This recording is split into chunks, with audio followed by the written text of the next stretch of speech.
remember yung time na pabalik-balik tayo dun sa isang mall kasi may gusto ka? Oh, the Skull Panda. Yeah. Hmm. So, yes. Ilang beses niyang tinuturo yun tapos ako naman, lagi akong, tara na, umuwi tayo." Parang lagi akong gano'n. Ta's lagi ko sinasabi siya na, "Kailangan mo ba 'yan, kailangan mo ba 'yan?" Ganyan, "Hindi mo kailangan 'yan, tara na." So, But do you need the bike?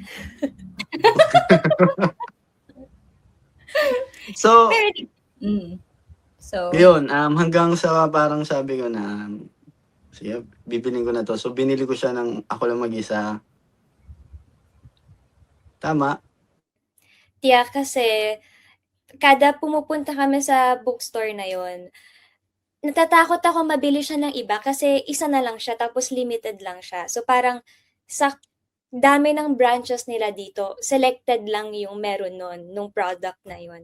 Tapos gustong-gusto ko talaga kasi at that time, gusto ko silang i-collect hangga't maaari or like basta makuha ko yun, okey na ako. Hindi na ako bibili pa nung mga maliliit nila.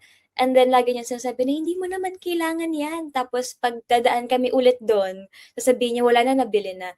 And nung last time, "No, I was with you nung binili mo." Kasi nung Yes. sabi ko, "Hindi, nandun pa." Kasi pinipilit niya na wala na dun sa puwesto, eh, nakita ko, as in hinanap ko siya. So nung sabi niya 'pag nakita ko bibili niya, eh, nakita ko so binili niya. With ano, 3 maliliit pa. Para magkaiba na.